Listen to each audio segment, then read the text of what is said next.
Que el Señor le bendiga en este segundo día del mes de abril, donde estamos escudriñando las Escrituras.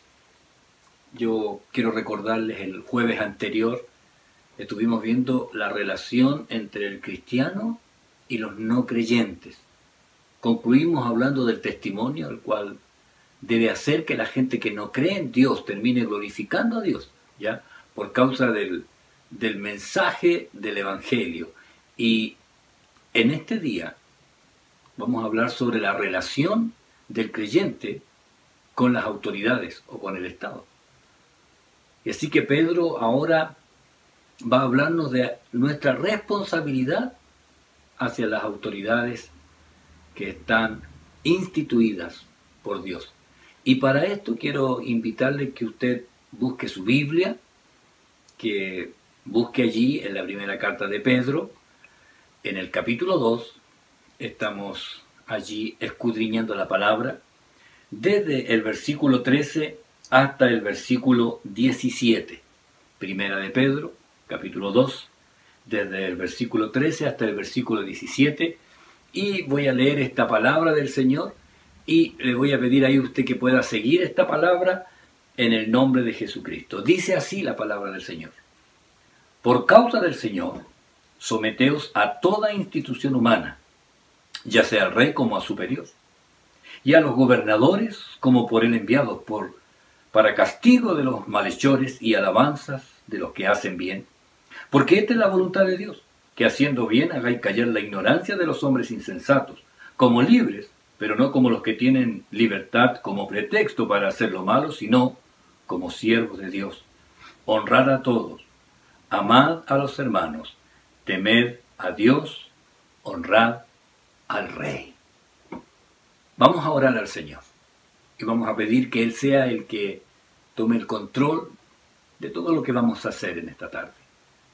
Incline su rostro, oramos al Señor. Padre, en el nombre de Jesús, en esta hora le bendecimos y le damos gracia y pedimos que sea la gracia de su presencia la que tome el control sobre nuestras vidas, que cada palabra sea dirigida por usted y usted haga su obra y derrame de su gracia sobre cada familia, en cada hogar. Haga usted la obra y glorifíquese usted, Señor. Gracias le damos. En el nombre de Jesús. Amén y amén. Recuerde, vamos a hablar sobre la relación del cristiano y el Estado. Y vamos a pasar al PowerPoint y ahí vamos a continuar desde este momento. Que el Señor nos bendiga. El cristiano y el Estado. Como ya leímos la versión tradicional recién, ahora leeremos otra versión que es la PDT. El mismo texto que leímos delante, en esta otra versión dice: por el honor que le deben al Señor, respeten a todo ser humano, tanto al emperador, que es la máxima autoridad, como a los gobernadores, que son enviados por el emperador para castigar a los que hacen el mal y elogiar a los que hacen el bien. Dios quiere que ustedes hagan el bien, para que de esa manera los insensatos dejen de hacer acusaciones ignorantes en contra de ustedes. Vivan como gente libre, pero no usen su libertad como excusa para hacer el mal. Vivan como siervos de Dios. Respeten a todos y amen a los hermanos de la familia de Dios. Teman a Dios y den honor al emperador. ¿Sabe? Pedro pide someterse a toda institución humana, sea al rey como a superior. Y uno cuando piensa en realidad es mucho más fácil someterse o ser sumiso cuando el líder es bueno, ¿ya? Pero Pedro está pidiendo que se sometan, ¿sabe qué? A Nerón. Nerón. Cada vez que yo escucho Nerón, recuerdo a un perro del pasaje 7, que cuando yo era chico en realidad, atacó a su amo. Y quedó marcada esa experiencia que yo vi cuando se lo llevaron al perro. Bueno, el perro murió, no por causas naturales, y es el único Nerón que yo conocí.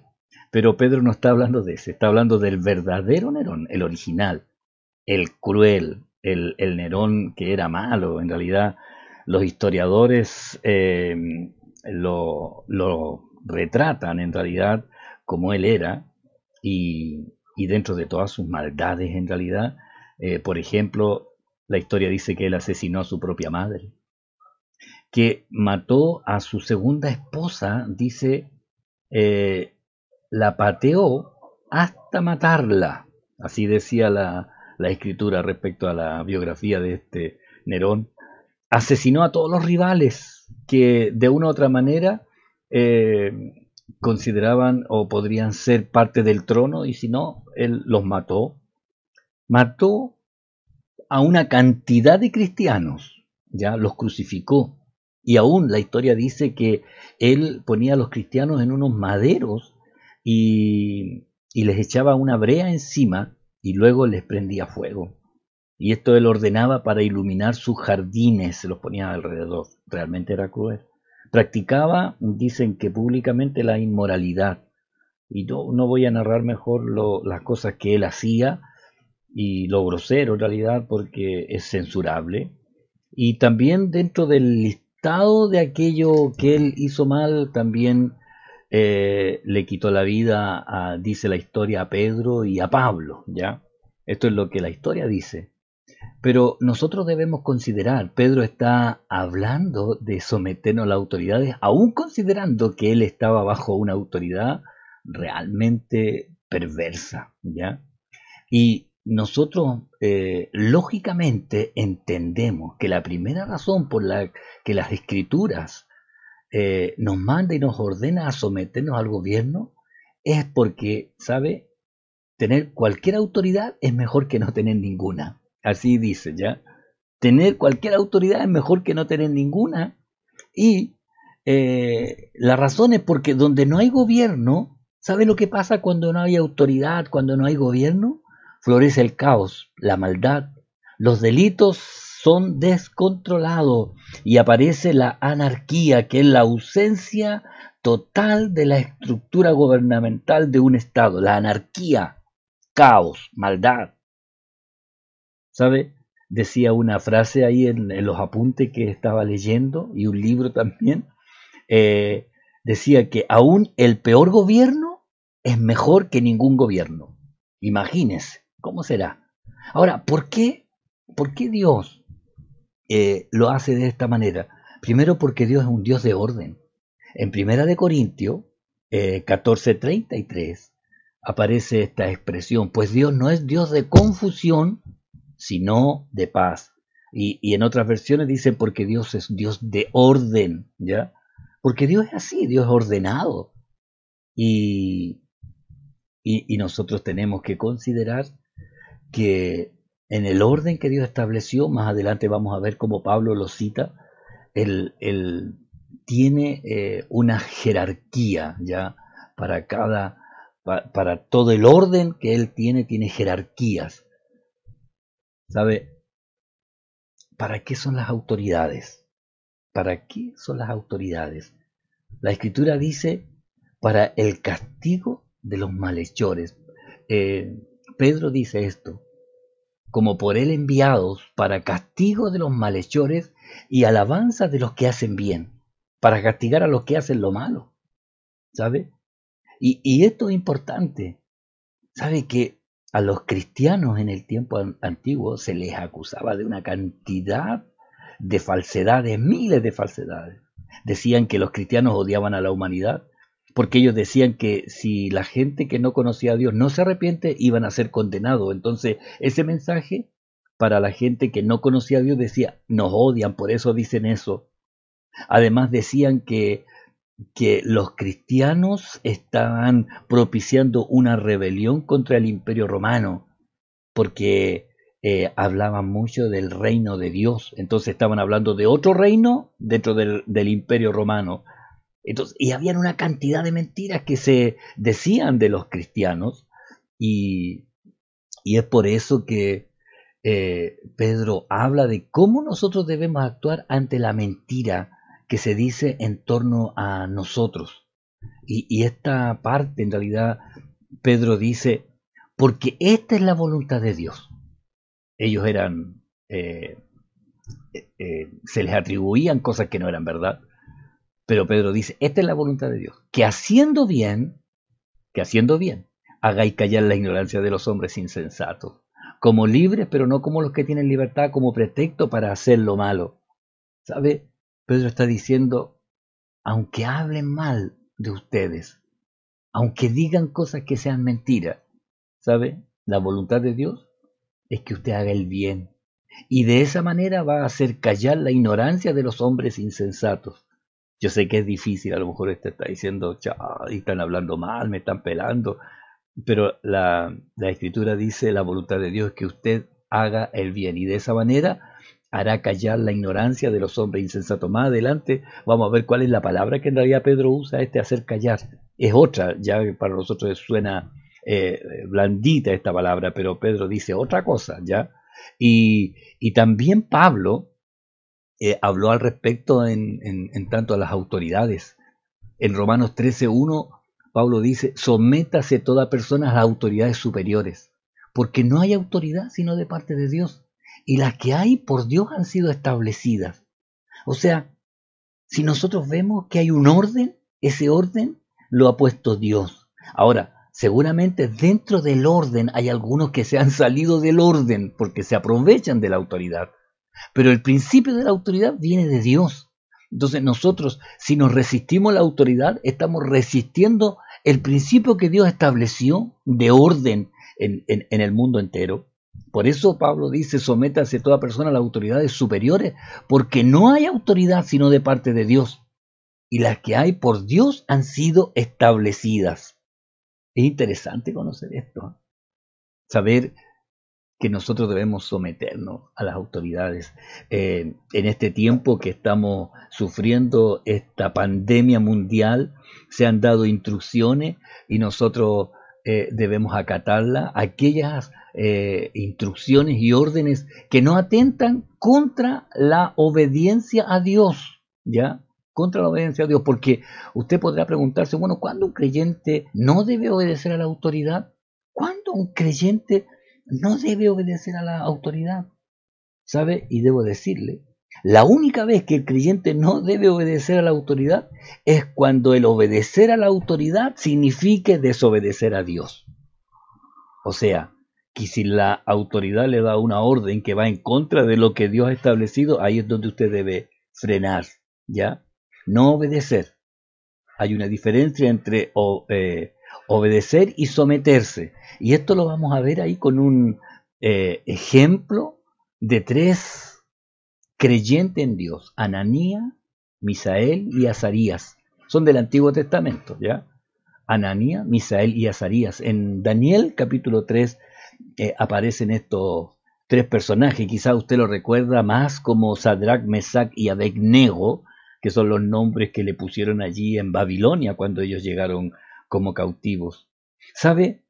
Ellos, Ananías, Misael y Azarías, rechazaron postrarse ante un ídolo, ¿ya? ¿Por qué? Porque Nabucodonosor hizo una estatua de oro gigantesca y él ordenó que al son de bocina, flautas, tamboriles y todo instrumento, todo hombre se postrase y adorase a la estatua. Y cualquiera que no hiciese eso, o sea, que no se postrase, iba a ser echado en un horno de fuego ardiendo. ¿Y qué pasó allá en Babilonia? Todos adoraban esa estatua. Pero estos 3 hombres que adoraban a Dios no lo hicieron. Y cuando otros vieron que ellos no lo hacían, le dijeron a Nabucodonosor, oye, hay 3 que a ti no te hacen caso. Y así que de inmediato, dice la Escritura, si usted lee el capítulo 3 de Daniel, Nabucodonosor los mandó a buscar y los interrogó. Y sabe, les dice, ¿estáis dispuestos para que al oír el sonido de los instrumentos se postren y adoren la estatua que yo he hecho? Porque si no lo hacéis, en la misma hora seréis echados en medio de un horno de fuego ardiendo. ¿Y qué Dios será aquel que os libre de mi mano? ¿Sabe? Fíjese, Ananías, Misael y Azarías se sometieron al rey al no resistirse a ir delante de él, al no resistirse a escuchar el discurso que él les tenía, y al escuchar la sentencia que era contraria a sus vidas. Ellos no se rebelaron, no se resistieron, no escucharon al rey, pero la respuesta de ellos fue simple. Daniel 3 del 17 al 18 le dice, he aquí nuestro Dios a quien servimos puede librarnos del horno de fuego ardiendo, y de tu mano, oh rey, nos librará. Fíjese, él les dijo antes, ¿y qué Dios será aquel que os libre de mi mano y del horno de fuego? Y él le dice, nuestro Dios a quien servimos puede librarnos del horno de fuego ardiendo, y de tu mano, oh rey, nos librará. Y lo dice, wow, grande es la fe de estos tres, Ananías, Misael y Azarías. Pero sabe, el versículo 18 dice, ¿y si no? O sea, ¿y si no lo hace? Uno diría, oye, le faltó fe. No, ellos estaban absolutamente sometidos a la voluntad de Dios. Les dice, nuestro Dios puede librarnos del horno de fuego ardiendo y de tu mano. Y si no, sepas, oh rey, que no serviremos a tus dioses, ni tampoco adoraremos la estatua que has levantado. ¿Sabe? Él puede librarnos, dice, del fuego y de tu mano. Y si no lo hace, bueno, tampoco te serviremos. Esto es el sometimiento, ¿sabe? A la autoridad. Nosotros nos sometemos a lo que tú determinas. ¿Nos va a tirar a un horno de fuego? Tíranos, po. Es tu autoridad, pero no podemos obedecerte. Nos sometemos a lo que tú determinas. ¿Y usted sabe lo que pasó? Bueno, los arrojaron. ¿Y sabe qué pasó después? El rey dice que vio y les pregunta, ¿no echaron a tres? ¿No echaron a Ananías, Misael y Azarías? O sea, él no dijo eso, él dijo, ¿no echaron a Sadrach, Mesach y Abed-Nego? ¿Por qué hay un cuarto allí semejante a los dioses? Dice. Y dice, y la llama no les toca. Y los llamó, Sadrach, Mesach y Abed-Nego. Y dice que salieron ellos y ni siquiera tenían olor a humo del fuego. Porque Dios, como ellos dijeron, Dios puede librarnos. Y de verdad Dios los libró. ¿Se da cuenta? Ellos estaban dispuestos hasta a morir quemados. Se sometían a la sentencia. No dirían, es injusto esto, saldremos a protestar, nos tomaremos las calles de Babilonia. No. Ellos dijeron, sí, Dios puede librarnos. Y si no, igual no te serviremos, ni tampoco adoraremos tu estatua, porque obviamente serían muertos. ¿Se fija? ¿Cuándo? ¿Hasta cuándo uno obedece? Hasta que la autoridad humana se pone en contra de la autoridad divina. Y en este caso que nosotros estamos viviendo hoy, la cuarentena, alguien dirá, pero nos prohibieron reunirnos. Sí, físicamente no podemos porque hay un virus, pero estamos unidos porque usted mismo está compartiendo este estudio de día jueves, que lo estaríamos haciendo en la iglesia, pero usted ahora está en su casa y escuchando y viendo el PowerPoint de lo que estamos viendo. Así que seguimos haciendo la voluntad de Dios en cuanto a la edificación de la palabra, escudriñando las escrituras y también aprendiendo y retroalimentándonos, porque es bueno el poder escudriñar la palabra del Señor. Así que en el Antiguo Testamento aparece esta situación donde estos tres varones se sometieron, pero no obedecieron. También en el Nuevo Testamento hay hermanas que les gusta el puro Nuevo Testamento y no son del Antiguo. Bueno, aquí les puse de los dos, ¿ya? También Pedro y Juan, después de sanar ahí a un cojo en la puerta la Hermosa, recibieron orden de las autoridades, y esto aparece aquí en el texto que ya usted está mirando, donde les dijeron que no debían hablar en el nombre de Jesús, ¿ya? No hablar. Y dice, sin embargo, para que no se divulgue más entre el pueblo, amenacémosle, para que no hablen de aquí en adelante a hombre alguno en este nombre. ¿Cuál nombre? En el nombre de Jesús. ¿Sabe? ¿Y qué pasó con Pedro y Juan? Desobedecieron. ¿Por qué? Porque ellos igual salieron a hablar. Le dijeron no hablen más, pero ellos igual seguían hablando en el templo y fueron a buscarlo y ellos así tranquilamente acompañaron a los guardias que se los llevaron y fueron arrestados y encarcelados. Ellos no se resistieron, se sometieron, ¿ya? Y la única defensa cuando los llaman de nuevo es que ellos dicen, respondiendo Pedro y los apóstoles, dijeron, es necesario obedecer a Dios antes que a los hombres. Es necesario. Y ahí fíjese, ellos siempre se sometieron, ¿ya? Siempre se sometieron. Pero cuando fue el momento no podían obedecer algo que estaba en contra de lo que Cristo le había dicho. Ya recuerde que el Señor le dijo que ellos serían testigos, que tenían que desde Jerusalén, Samaria, Judea, hasta lo último de la tierra serían testigos. Entonces, y después le dicen, no, ¿nos pueden seguir hablando? No, la orden principal la había dado el Rey de Reyes y Señor de Señores.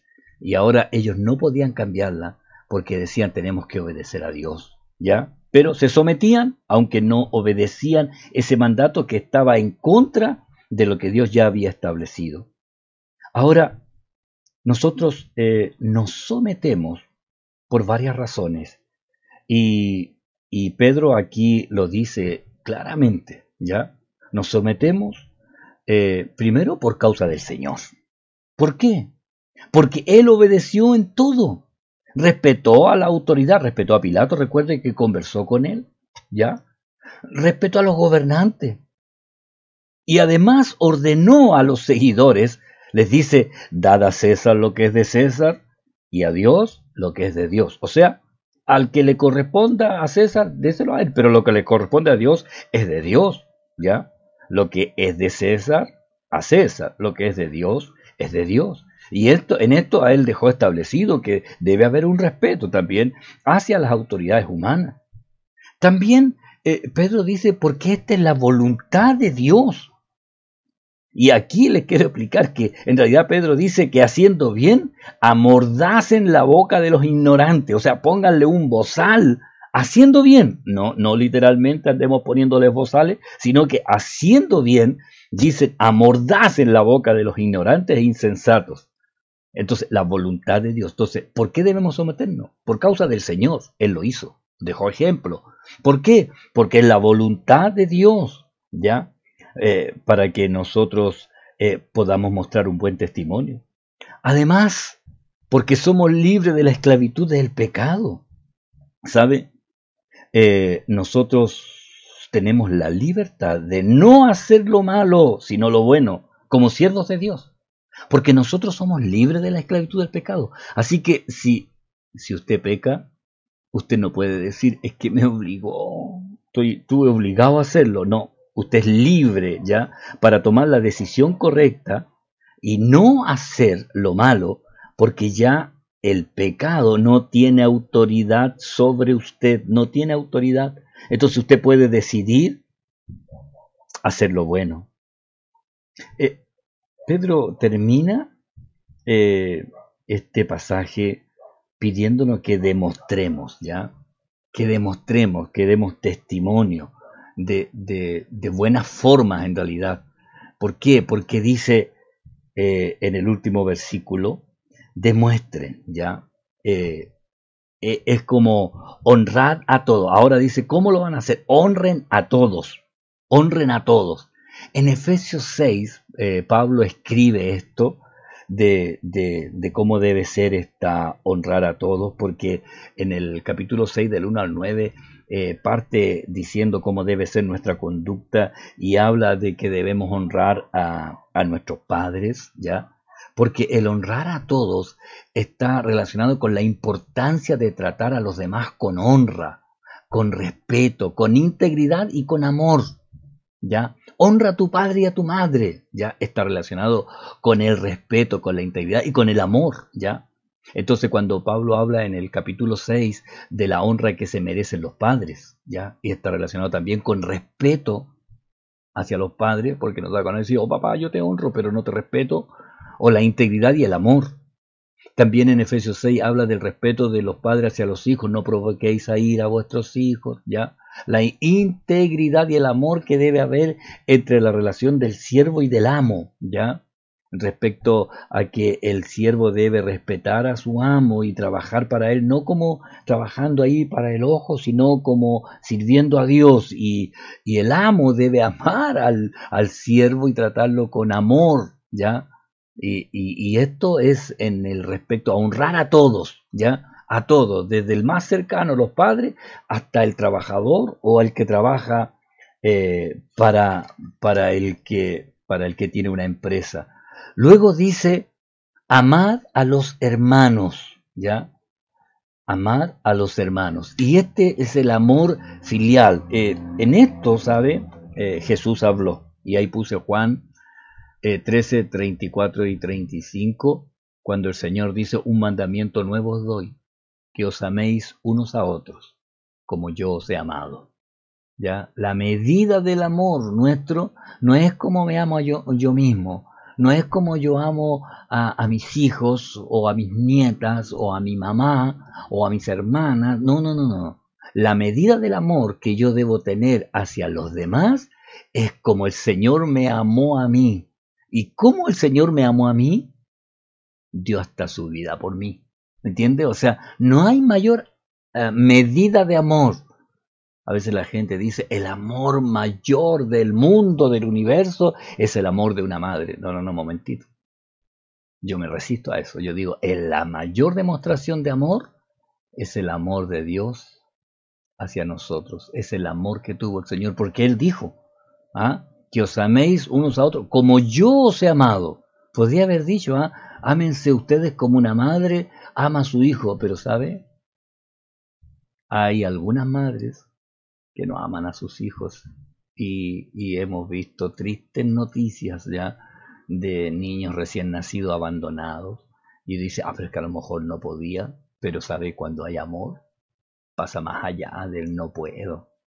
Así que por eso que la única medida de amor más sublime, mayor, más que todo, es el amor del Señor. Un mandamiento nuevo os doy, que os améis unos a otros como yo os he amado, que también os améis unos a otros.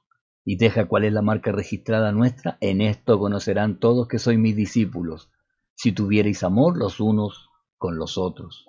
Por eso que Pedro dice, amad a los hermanos, ya recalcando y a lo mejor diciéndole, acuérdense que Jesús nos dijo, esta es la marca registrada nuestra, hermanos, ¿ya? El amor, marca registrada de la iglesia, el amor. Temed a Dios. Oiga, aquí habla del respeto reverente, del sometimiento absoluto, ¿ya? Este temed a Dios va más allá que tener fe en Dios. Es la obediencia absoluta y total. En Génesis 22:13, Antiguo Testamento, ¿sabe? Recordando la historia de Abraham y su hijo Isaac. ¿Se acuerda? Dios le dice, le pide que le entregue a su hijo, al que él amaba, a su Isaac, y lo lleve a un lugar determinado y ahí que lo ofrezca en sacrificio. Y Abraham toma al muchacho, lleva la leña, va con unos siervos, va hacia este monte, le dice a los siervos, quédense aquí, voy con el muchacho y volvemos. Y cuando llega al lugar, ahí ordena la leña, pone el lugar, toma al muchacho, lo pone encima de la leña, toma la daga, el cuchillo, y cuando lo va a sacrificar, porque primero lo iba a degollar y luego iba a encender el fuego, viene esta voz y le dice, no extiendas tu mano sobre el muchacho, ni le hagas nada, porque ya conozco que temes a Dios, por cuanto no me rehusaste tu hijo, tu único. ¿Se fija que Dios le dice a Abraham, ya conozco que temes a Dios? No le dice, ya conozco que tiene fe, porque Abraham había mostrado fe desde que obedeció saliendo de Ur de los Caldeos. Salió obedeciendo a un lugar que no conocía. Abraham, el amigo de Dios, ya, el ejemplo de fe, el padre de la fe le conocemos. Pero acá Dios no dice tú eres el que tiene la fabulosa fe. No. Yo conozco que tú temes a Dios. ¿Por qué? Porque Abraham era capaz de obedecer absolutamente, sin cuestionar, a Dios. Este es el temor de Dios, es el respeto reverente o el sometimiento absoluto, la obediencia total. Entonces Pedro está diciendo, honren a todos, amen a los hermanos, temed a Dios, ¿ya? O sea, sométanse, respeten reverentemente o obedezcan absolutamente a Dios. Mi pregunta es, ¿lo estamos haciendo? ¿Lo estamos haciendo? ¿Somos temerosos de Dios en el sentido de obedecerle a Él? Y ahí es donde a veces nosotros flaqueamos, hermano, ¿ya? Porque honra, respeto, integridad, amor, sí. Amar a los hermanos, sí. A veces cuesta un poco, pero mostramos amor. Temed a Dios, esa obediencia que Abraham tuvo hasta llevar al único que amaba para decir, si Dios me lo dio, es de Él, yo lo entrego, se lo devuelvo. Yo no sé hasta dónde nosotros seríamos capaces de hacer algo así. Luego, honrad al rey. ¿Sabe? Aquí encontré este pasaje, la verdad. Cuando habla de honrar al rey, dice estímelo, ya representa el orden de Dios en el gobierno.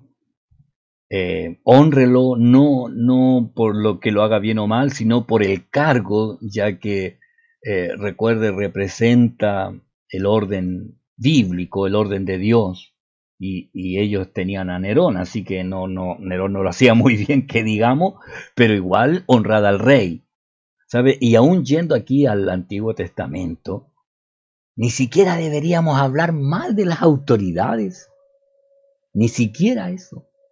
Porque en este Eclesiastés 10:20 dice, ni aun en tu recámara maldigas al rey, ni en tus alcobas maldigas al rico, porque un ave del cielo llevará el rumor y un ser alado hará conocer el asunto. Oh, ¿sabe? A veces yo escuchaba esto cuando oye, tú hiciste esto, y él decía, ¿y cómo tú sabes? Es que un pajarito me lo contó. ¿No escuchó alguna vez eso? Un pajarito me contó. Y cuando encontré este texto lo dije yo, oh, ni aun en tu recámara maldigas al rey, ni en tus alcobas maldigas al rico, porque un ave del cielo llevará el rumor. Los pajaritos cuentan de verdad, ¿no? Le digo yo, pareciera, y un ser alado hará conocer el asunto. ¿Sabe? Lo importante de este pasaje, más que considerar que los pajaritos andan contando las cosas, es que ni siquiera nosotros deberíamos hablar mal de las autoridades. Deberíamos tener ese respeto, porque bien o mal lo hagan, es por lo que él representan, y en este caso representan lo que Dios ha establecido, ¿ya? Lo que Dios ha establecido. Y recuerde que todo este orden que nosotros vemos es lo que Dios estableció. Por eso Pablo, cuando leíamos delante, sométase toda persona a las autoridades, ya, porque no hay autoridad sino de parte de Dios, y las que hay por Dios han sido establecidas en el 13:1. Bueno, debería haber puesto el 13:2, pero ahora lo estoy leyendo acá. De modo que quien se opone a la autoridad, dice, a lo establecido por Dios resiste. O sea, el que se opone a la autoridad no es que se oponga a la autoridad solamente, sino se opone a lo que Dios estableció. Y los que resisten, agrega Pablo, acarrean condenación para sí mismos. O sea, ¿sabe? Resistir a la autoridad es resistir lo que Dios ya estableció. Por eso que nuestro testimonio debe ser intachable respecto a nuestra conducta hacia las autoridades. Y en esto Pedro se preocupa. Por eso ha resaltado que es tan importante nuestro testimonio como hijos de Dios. Nosotros debemos someternos a las autoridades, no porque sean del partido que a usted le guste o porque sea de la línea que a usted le guste, sino solamente someternos a las autoridades porque representan el orden que Dios estableció jerárquico para ellos mantener un orden, ¿ya? Esto no es por política, esto es por lo que Dios estableció, por eso. ¿ya? Por eso. Y por esto Pedro habla esto del testimonio importante, porque como hijos de Dios, y ya para finalizar este estudio de día jueves, eh, debemos tener una vida digna de un hijo de Dios, ¿ya? Como un hijo de Dios de verdad, porque nosotros somos poseedores de una nueva vida. Y esta nueva vida debemos mostrarla, que es esta vida digna del mensaje de Cristo. O sea, nuestra vida debe ser este mensaje de Cristo. Nuestro testimonio debe ser el que marque la diferencia, ¿sabe? Más que nuestras palabras, nuestra forma de vida. Y hay una historia ahí de un misionero que llegó a un lugar donde no llegaba el evangelio. Había un pueblo donde vivían los blancos y un poco más allá, en una cumbre y en un llano, había unas tribus, ¿ya?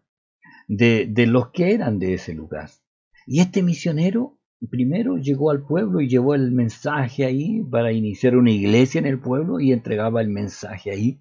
Y una vez que ya formó la congregación, él dijo, ahora tengo que ir a predicarle a los indígenas, a los autóctonos que iban al pueblo, y él veía que llegaban a comprar, hacían cosas allí, interactuaban, pero y ahí luego se iban al lugar donde ellos vivían. Entonces el misionero dijo, ahora voy a ir a predicarles a ellos. Ya le prediqué a todo el pueblo. Ahora voy a predicarle a esta tribu. Así que él parte allá a predicar. Y llama a una reunión, y ahí los autóctonos organizados se juntaron todos ahí en un gran llano a escuchar a este predicador. Y él les anuncia el mensaje de Jesucristo. Y luego cuando avanza en el mensaje veía que ellos todos entusiasmados y les gustaba, veía gestos de aprobación en la forma en que él les decía cómo el Señor cambiaba la vida del hombre. Cuando él termina, dice, voy a hacer la oración. ¿Cuántos de ustedes quieren aceptar este Jesucristo para que transforme su vida con la palabra que yo les traje? Y se levanta el líder ya de toda esta tribu y le dice al misionero, nosotros vemos que el mensaje es bueno. Nosotros vemos que lo que usted habla nos hace bien. Pero nosotros vamos a ver algo. Porque sabemos que usted ya les ha hablado a los blancos del pueblo. Y ellos son nuestros vecinos. Y nosotros de esta tribu vamos allá. Compramos. Hablamos con ellos. Pero si usted le habla lo mismo que nos habla a nosotros, vamos a esperar a ver el efecto de su predicación en ellos. Porque si su mensaje es verdadero, vamos a ver de qué forma ellos dejan de engañarnos, de qué forma ellos dejan de robarnos, de qué forma ellos dejan de mentirnos, de qué forma ellos dejan de burlarse de nosotros. Y si ellos cambian, porque usted ya a ellos les habló, nosotros aceptaremos este mensaje y creeremos en el que usted nos ha dicho. ¿Qué tal? Si la vida de la gente del pueblo es un reflejo de lo que usted habla, nosotros creeremos. ¿Y qué tal si la gente de su entorno está mirando cómo es su vida, si usted refleja el mensaje de Cristo? Recuerde que Pedro está escribiendo a la iglesia y le habla de la firmeza que debe tener la iglesia en los tiempos difíciles. ¿Qué tal si usted ahora hacemos una oración para terminar? Y si usted encuentra que su vida a lo mejor no es tan digna del mensaje, usted ahora le diga, Señor, perdóname, pero ayúdame a que mi vida sea un reflejo de tu amor. Vamos a orar al Señor. Padre, en el nombre de Jesús. Señor, gracias por el poder escudriñar su palabra. Y yo le ruego, Señor, que a cada uno de los que está escuchando esta palabra, usted pueda ministrar sus corazones. Y usted haga la obra completa y perfecta. Haga usted su voluntad, Señor, sobre cada uno. Y derrame de su gracia, Señor. A usted le bendecimos y le exaltamos. y proclamamos su grandeza. Ayúdenos, Señor, a ser un verdadero testimonio, no solo en la iglesia, ahora, Señor, en el hogar. Ser un testimonio de un hijo de Dios en la casa con los que nos conocen, para que después podamos ser el testimonio que usted espera en nuestra comunidad, en nuestro trabajo, en nuestro vecindario. Gracias, Padre bueno. En el nombre de Jesucristo. Amén y amén. Le damos gracias al Señor por la oportunidad que nos da de poder estar juntos. El próximo jueves, si Dios así lo permite, hablaremos el siervo y su amo y Cristo, nuestro gran ejemplo. Ahí estaremos terminando ya el capítulo 2.